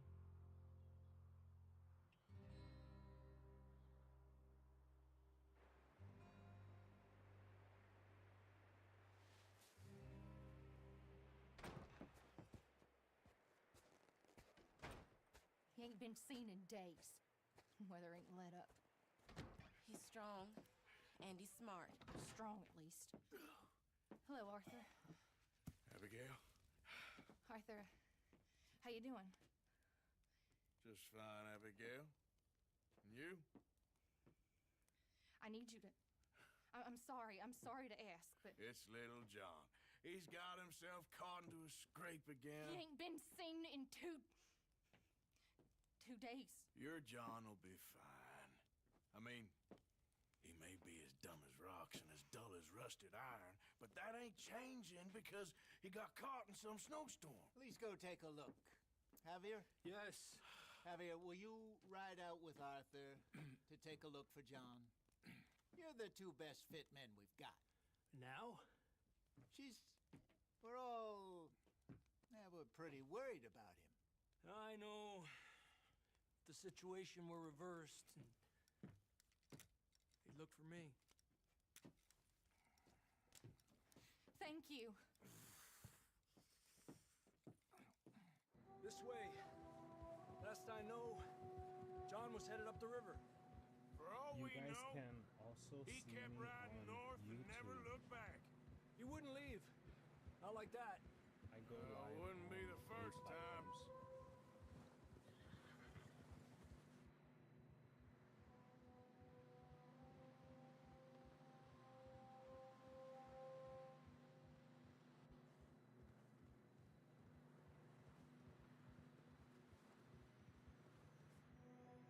And remember, guys, if you're seeing me on Instagram Live, I see a few of you guys looking at me, and you're wondering what are we looking at and what is the segments that we're talking about. You have to click the links on my bio. This way you're able to see the stream completely, because right now you're just seeing me. This is kind of like the behind the scenes, but it's more complete if you click the link. It's more complete if you click the link. That way. That rhymes. Sure, well, come on then. All right, let's go back. Let's go back. There's some tracks leading to the river. Ha! Let's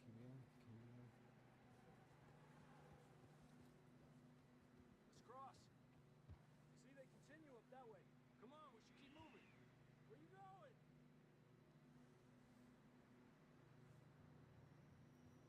Not that way.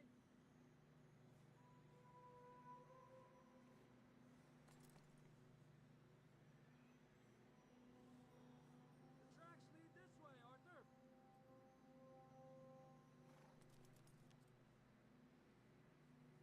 All right, let's see what's going on here, guys. Where did my boy go? We're looking for I can tracks. see the tracks here, Arthur. Whoa.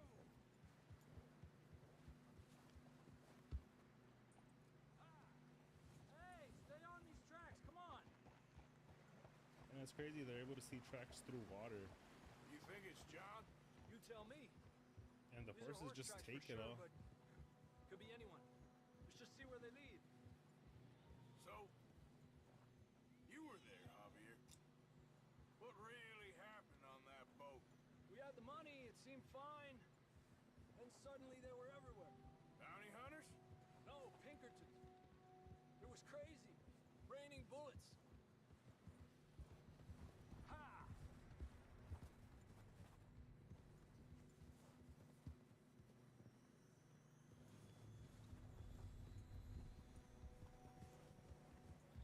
I'm so windy.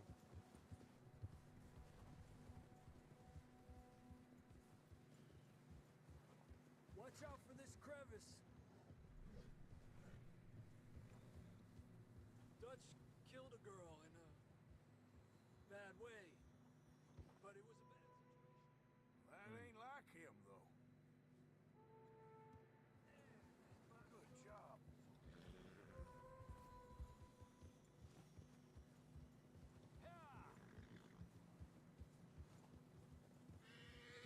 Tracks go left, down here. I see the tracks, I see the tracks. Davey got shot. Mac and John, both shot too. Sean, we don't even know.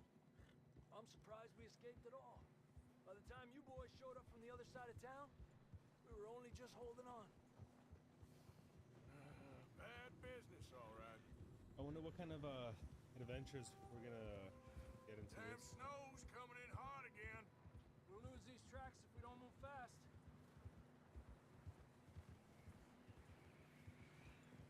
And is it just something that people really did back in the day? Damn, look at those jackets. They probably like, you know, got those jackets.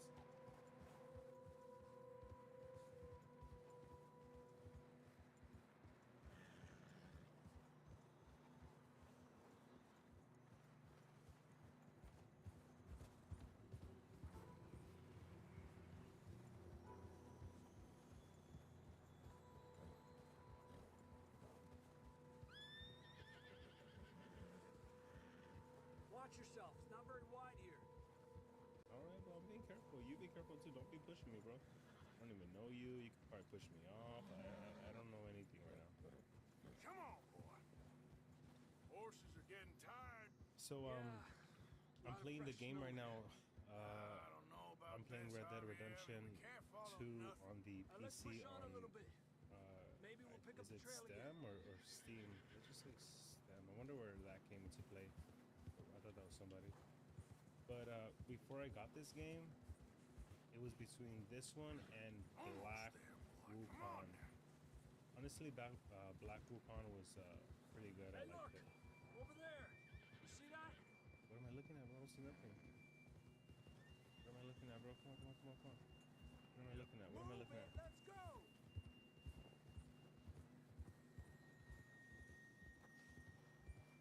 That on the ground? John was riding that horse when we left Blackwater. Let's see if he can hear us.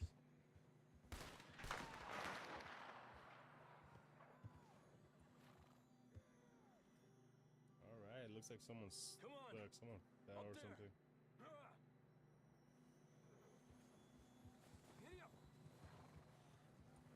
Can you just imagine that? You're just kind of like living with that mindset that you might just get into a shootout at any point. That's kind of like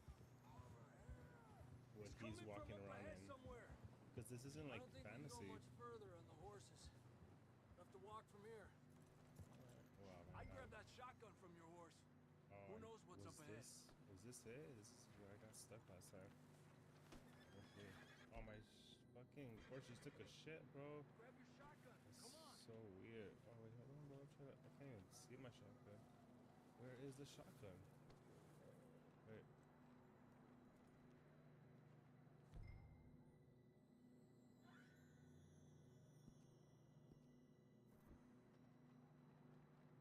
You getting that gun then?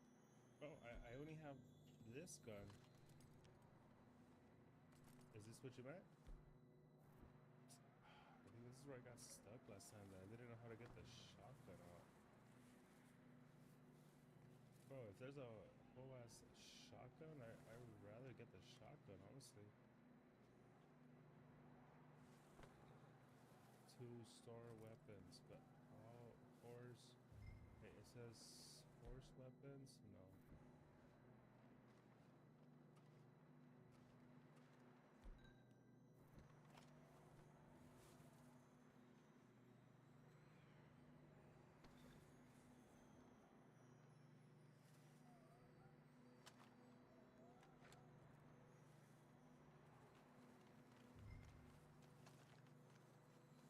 Did I get it? No, I didn't get it. This is where I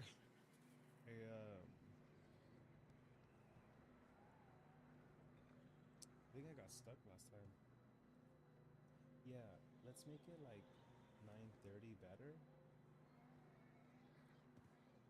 But just call me because I want to wrap this up. And for the quote, when you're in tomorrow, always put the total.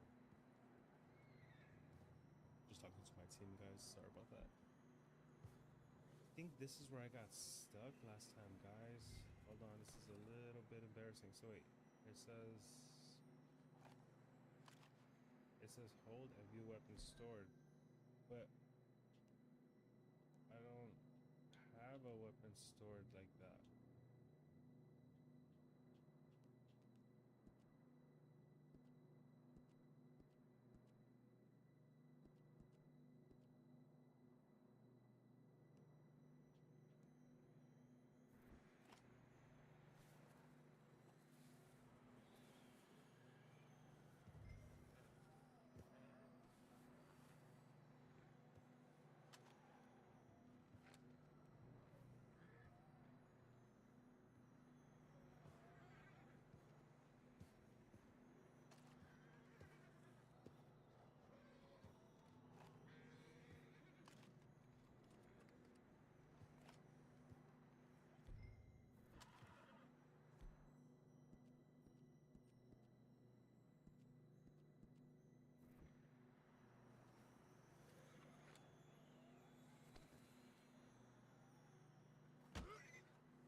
I just punched my horse. I'm so sorry, brother. Wait. How do I do this, bro? Guys, I'm sorry. I'm gonna have to go to AI here because I think this is where I got stuck last time. I wasn't sure how to get the item that they want me to get in the game. Oh, I'm gonna use this. Stand by, guys. Stand by. I'm glad. This is like 9. Allowed to burn. Hey, Gemini. I'm playing Red Dead Redemption 2 on my PC, and I'm using a PlayStation controller. In this part of the story, in the beginning, they asked me to grab pretty much the shotgun from the horse in the video game, of course. But I can't get the shotgun. I don't know how. I keep just grabbing the pistol.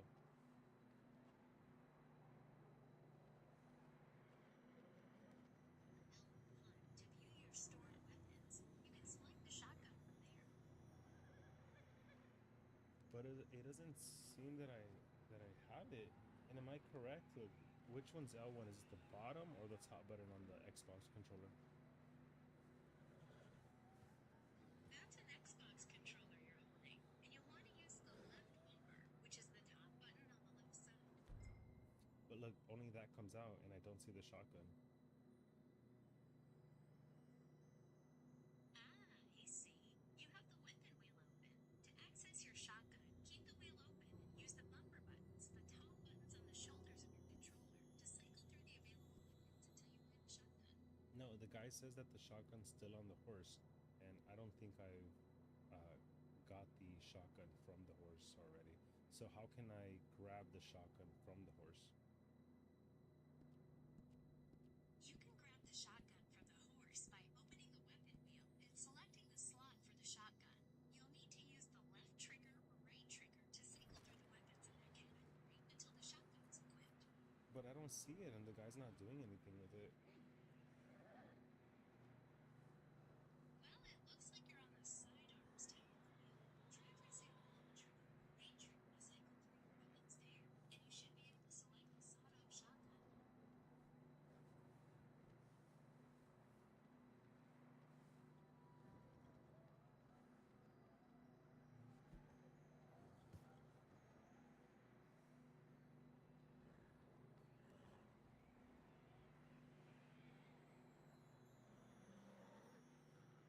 Can you see the screen, Gemini?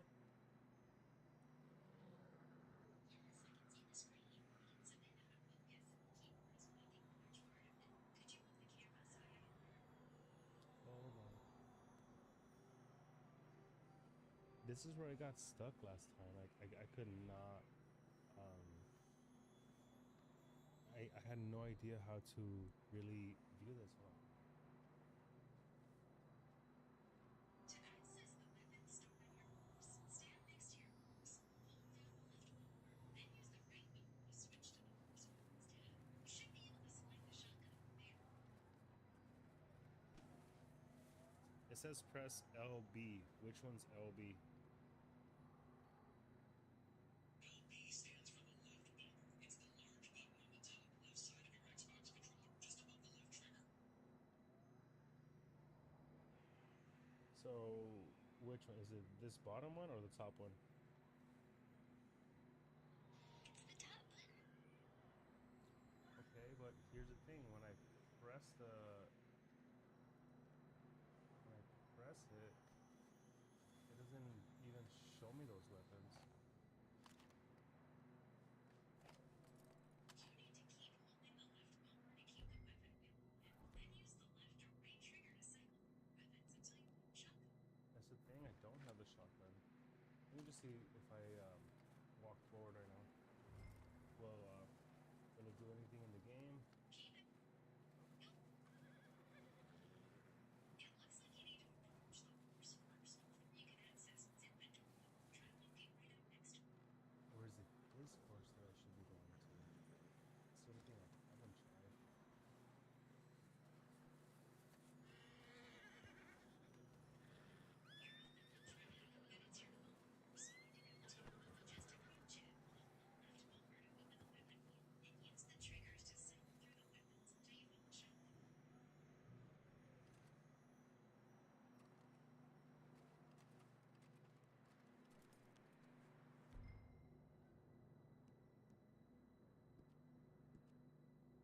Dude, this is exactly where I got stuck last time because I know it's me doing something weird, you know? Like, what the fuck? How can I get this done? It says LB, and then I press LB, and then nothing happens. It just says, I just see the handgun, and that's about it. Oh, you switch them like this. Down Okay. this way. Alright guys, we finally figured it out. My mistake. I'm gonna have the AI right there open with us for a bit. Follow my boy right here. And the horses are being loud.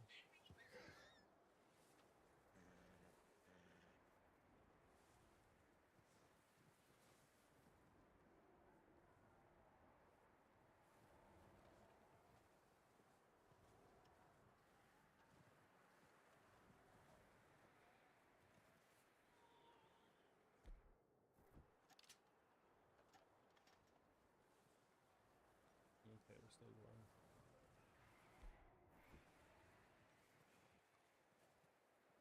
So I guess I already had the item, the shotgun in the video game. I already had it in my inventory. I just needed to change the screen stuff. Whatever. We already got it. We're high up here.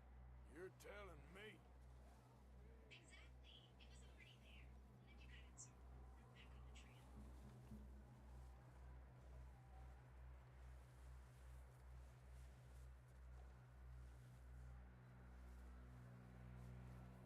Drops down here. Watch yourself. Stay with me, Arthur. It's slippery. Be careful. Yeah, this thing's really intense. Crazy part is that people were actually doing this before. Quick as you can. Yeah, we're Come over on. here thinking it's just a video game, but this really happened out there. Stay low under here.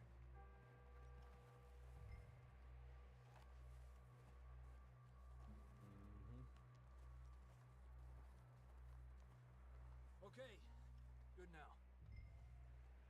Watch your step. This is real slippery.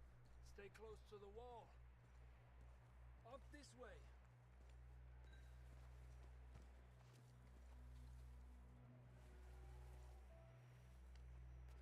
I was playing 007 before I started this one. Come on. It was I thought it was gonna be a little bit more exciting, but we're coming, John. I don't know. It was like it was a big stealth game. That's what it seemed like.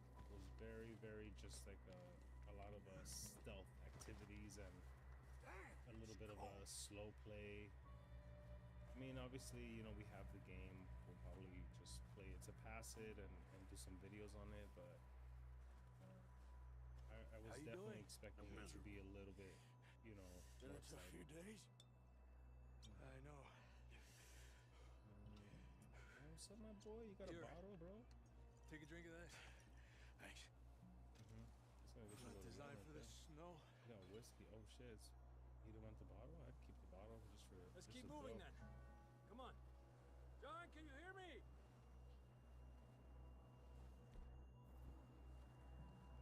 John! John, where are you?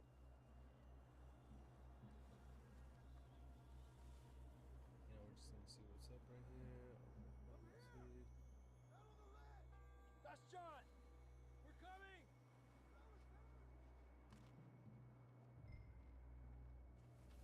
He's down here. Down here! All right! Hot down, Marston! Over here. Dude, I wasn't trying to shoot. I was trying to get out of that screen. Hold on, what if I press exit? There it is. Like, oh, okay. So I'm getting it a little bit more now, guys. Yeah, now that I'm playing on PC, it becomes like a whole thing of like, you know, maneuvering the mouse and all this good stuff.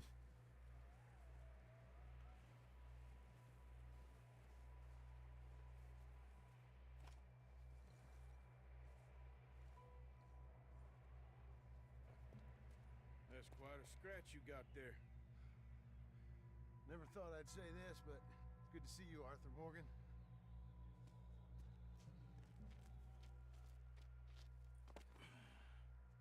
You don't look so good. I don't feel too good neither. I'm freezing. Don't die just yet, cowboy. Don't die just yet, cowboy.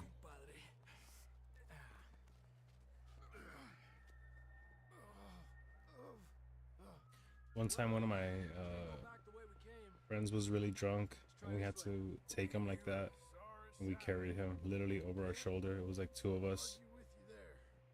See? I told Dutch you weren't the right man for this.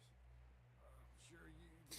We took him over our shoulder. It was two of us. It was kind of like right and left, supposedly trying to divide the weight so we wouldn't cause a scene, but it still caused a scene. Oh shit, werewolves.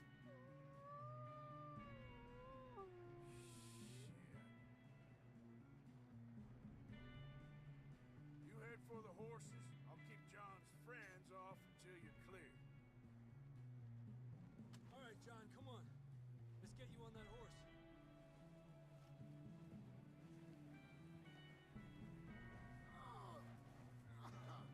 We're getting you out of here. Draw them off us, Arthur. Stay back. Got 'em all.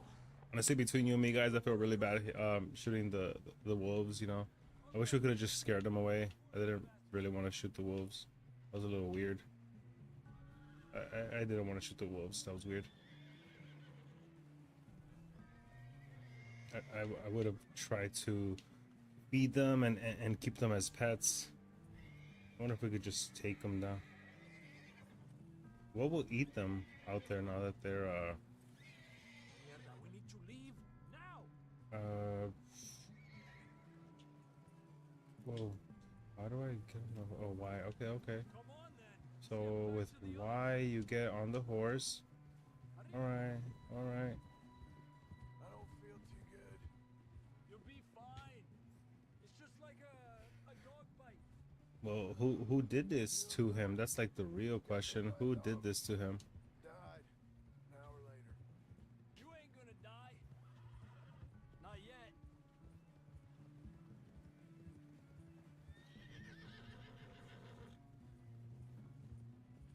That's so funny. The swapping the shotgun thing, that's kind of like what paused me from doing it on a Xbox. Damn, come on, bro. I really don't want to be doing this and shooting the there's one more. Shit, there's more on the right. More coming in on the left.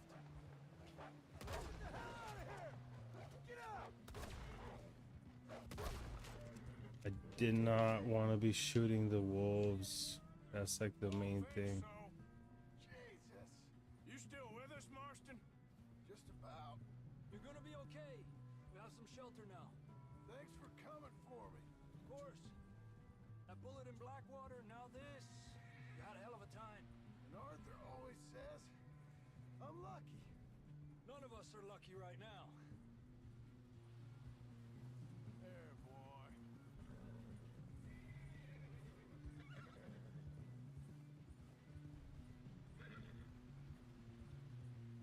And the horses just take it, just being cold like that?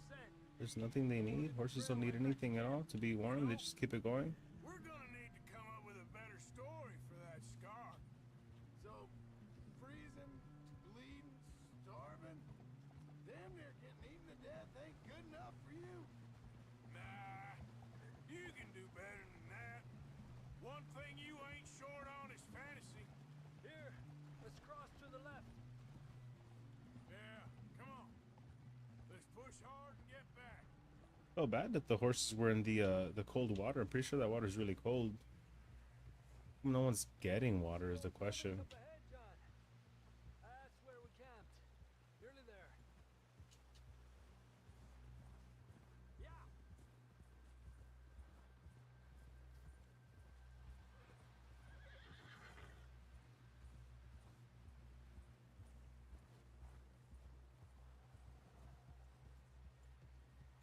Come on! Someone help John down off this horse. Can we get some help here? Damn, we weren't that even far from the wolves. The wolves would have found us regardless, it looks like. Can we get some help? We need some help here. Come on, help him down. You're alive! You're alive! Come on, here we go. There we go. Ay, careful, idiotas! It's his leg. Oh, come on, let's get you warm. Thank you both. This is a new low, even by your standards. Thank you, Arthur. Thank you. Got any other lost maidens need saving? Not today. Have you and Dutch talked about how we're gonna get out of this? I was just discussing with Herr Strauss when the weather breaks. Suppose we'll have to keep heading east. East? Into all that civilization? I know. The west is where our problems are worse. Come on, Herr Strauss. Let's get warm. Thank you, Mr. Morgan. Wonder what profession they all are. Hey, Jimmy. We have been running for weeks.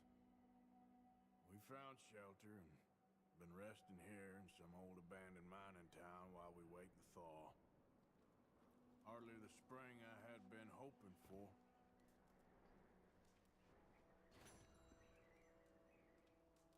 So what now, Dutch? We get strong, we get warm, we wait. When the storm breaks, we move. But we're safe here. Warm enough. I guess. You sound doubtful. Not doubtful, just worried. We have been shot at before, Hosea. I don't feel that this is honestly anything new. I hope not. We had a bit of bad luck, but then the storm covered our tracks, so now we wait a bit, and we go back to Blackwater, and we get our money, or we get some more money, and we keep heading west. But we're heading east. For now. For now. We got this. We're safe. Stay strong, Hosea.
I'm finishing playing the game for the day, but I'm gonna quit the game, but I don't want to do everything all over again. How can I make sure I'm saved right here?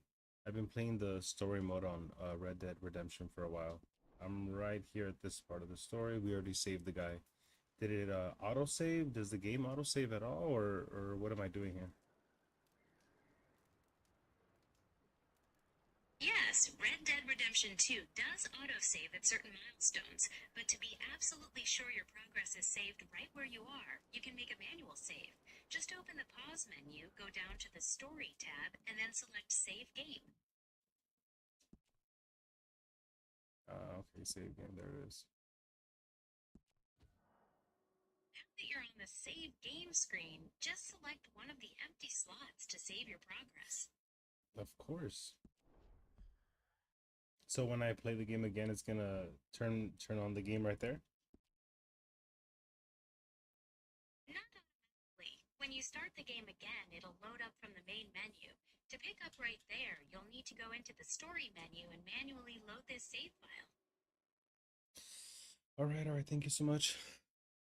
All right, chat, this was a pleasure playing with everybody. We're just doing a late stream just to obviously continue the flow and make sure that the algorithm understands that we are daily, we are regular.